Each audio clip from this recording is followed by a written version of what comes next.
So first of all, I would like to know, like in spring when coronavirus started spreading, like how did you react to that virus? What did you start doing in your school? On the 13th of March, we have started distance learning or remote learning in all Latvian schools because of the spread of the virus. And of course, everyone was shocked the first days, and even maybe for a couple of weeks, it was very difficult to reorganize our work, our studying process. And it was difficult both for us, teachers, and for children. First, there were some technical problems. Maybe these were the most important ones during the first stage of my remote learning, because nor the students, neither the teachers could use so freely and so actively the platforms that we are using now and successfully. And some other problems, such like low internet connection, for example, no mics or no webcams to work in Zoom as we are working now. Yeah, so different problems. One more problem when we started were long hours we had to prepare. Yeah, spending long hours when preparing for the lessons. And for children, these were long hours of sitting and staring at the computer screen and just hoping to do everything that the teacher asks. Yeah. So it was also physically and morally difficult. So was it like the hardest thing you had to cope with in like spring, or was it anything else as well? Like you mentioned the technology, like difficulties or difficulties concerning technology. Like how did you like manage to get over these difficulties? Yeah, we started cooperating closely. We shared some good things we have found. For example, like platforms, like Zoom and Google Classroom. We have shared our experience to each other. Mostly that was the way out, with these technical problems. Others, maybe add. Well, the technical problems were a bit of an issue. Linking things together was a problem. Being able to connect some platforms with our registration and the student achievement system was an issue. There were some things that linked with it, but not everything. And the platforms that we tried, there were no funds for full subscriptions, so we were only able to use the free de-featured versions, and that was a limitation we found, I think. Mm-hmm. That's true. How did you make children participate and learn? Because you had like you didn't have them in one classroom. You had to like reach out to them. Yeah, family, parents played a great role in helping us. Yeah, the parents were on control, and they were controlling their children and helping them. We used WhatsApp. We have created groups with our classes, with our forms here, and we communicated via WhatsApp with our children, helping them when to join us, where to go, how to do something. And in Latvia, we use a common platform. It's called e-class or e-class. And by using this tool, we have managed to organize the process. And like, did you feel that like students are like understanding like everything they need to like learn, and like, for example, you have a maths teacher amongst you. Like, how was it for her to like teach like how to like do mathematical things like through like internet methods? Some of us, also including math teachers, they have made YouTube videos. They have videoed themselves and put on YouTube and sent to the children. and students can watch, they can stop, they can rewrite, they can go back to and just listen again. That was a good solution. And make a video of ourselves speaking and showing something. Using Google Documents and Zoom. Zoom, так как можно там писать, использовать фигуры, использовать оси числовые и так далее. Yeah, because in Zoom there are all the functions and it's very convenient to use formulas, symbols, shapes, and to write in Zoom. It's easier to explain. Well, the coronavirus hasn't disappeared anywhere, and like both Estonia and Latvia, we are facing like new cases and like new restrictions. Like, how are you coping with the virus this year? Okay, this year is quite interesting. Of course, different from the previous ones. Well, we have made some decisions to change our daily routine. Yeah, and well, first of all, we have variable timetable for distance learning. So students from the 7th to 12th form, they have one day of distance learning a week, and it's different day. So we decided that it's much better if we have different days, because it's well, it's like we try to keep the balance. Yeah. Also, then what else?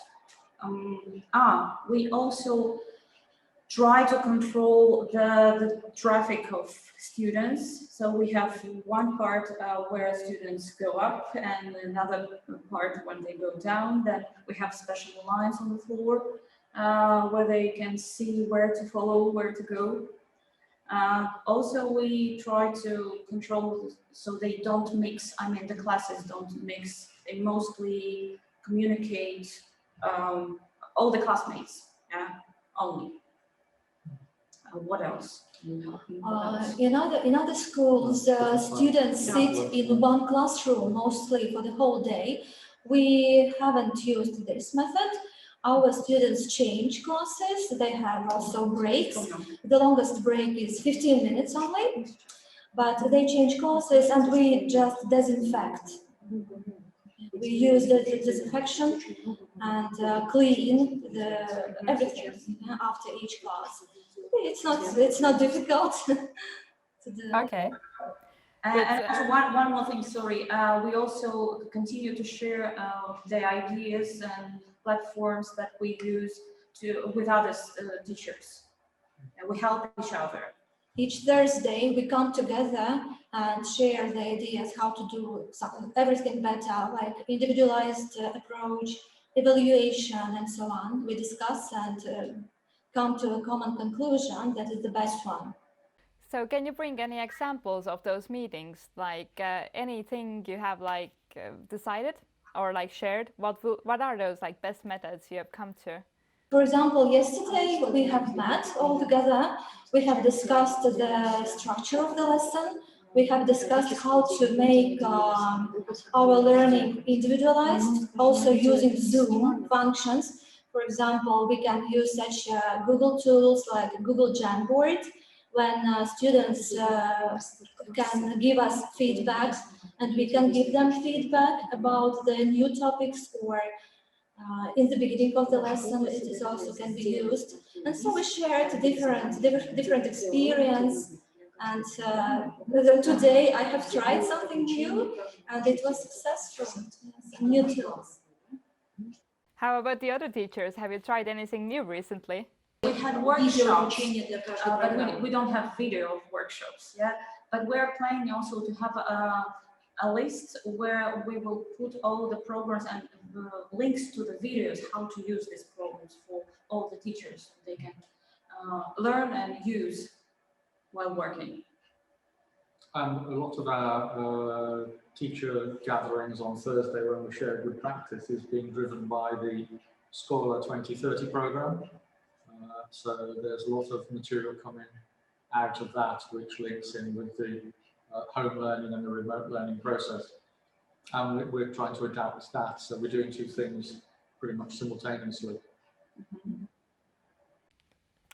But like the coronavirus has given like many new lessons, and like we had to start inventing about like everything about school we knew. So what kind of lessons have you learned from dealing with coronavirus and like coping with new situations? Mostly that we need to continue the close cooperation between the teachers in order to assess the situation quickly, to adapt to the situation quickly. We will continue using not one, but several common platforms, yeah, for children, also to easier do the task. It's easier to do the task when they are acknowledged, when they are used to using one platform, and we will try to minimize the number of different sites, but to use some of the platforms. And the school statistics, we have also held a questionnaire in the end of May. Our school has questioned parents and students.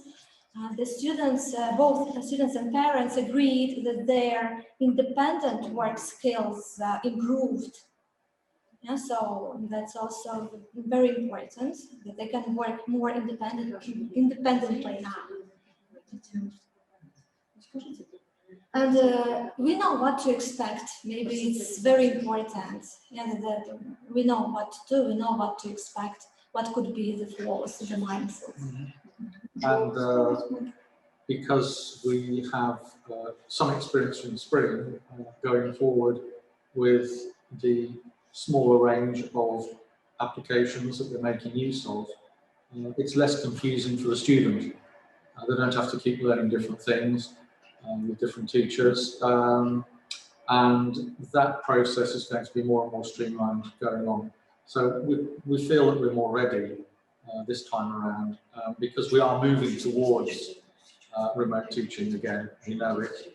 And we have at least 50%, we're 50% possibly ahead of where we were in the spring, maybe even more than that. So it could be a question of how much support now comes from central government and things like this that will make a big improvement on where we're going. Mm-hmm. And also one thing we would like to add that when they are on a distance learning, when they are at home, we couldn't have usual events like what kind of events? Yeah, social things, yeah. And we also used Zoom to have these events in Zoom. And it was quite successful, so the children can socialize, different forums. Yeah. To try and keep a sense of community going on. Oh, that's wonderful. Do you have any other things that you think that should be brought out? Like any ideas other teachers should try or follow? I think it's keeping things as simple and as streamlined as possible. And in your country, Estonia, you have a nationalised system for recording student attainment, is to make sure that whatever you use links in with that, because otherwise it's just creating too much work to transfer marks from one system to another system to another system, and to aggregate those for results. Because in the home learning situation, there's a bigger emphasis on marks because that proves, particularly for government agencies, that the student was there and actually working, because you have data coming back about that. And so one thing that happened in the spring was that we were recording marks on nearly every task to make sure that the students were functioning and helping to control their activities using the marking system, which the parents are having access to. But unless you can bring that back into your registration and recording structure, it's difficult. So our advice is that we're going to streamline as far as possible to have something that is common across all of the curriculum areas.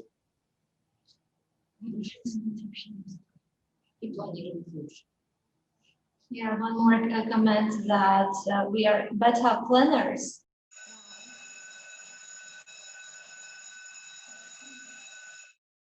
And the study we have conducted in the end of May showed that 60% of students now work more independently, 40% have learned to plan their day, their schedule, 41% now works more purposefully, and 48% may independently analyze their results.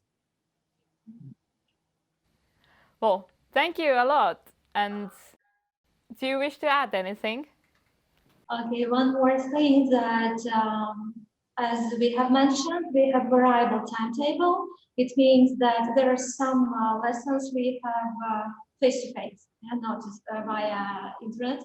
And now we can also better plan our lessons and our curriculum, because we know which topics could be better understood while remote learning, which methods could be used while remote learning, and what is better to do here in school, and what is better to leave for home, working at home individually. Thank you so much, and yeah, I hope you will cope well, and best of luck with your situation and Corona.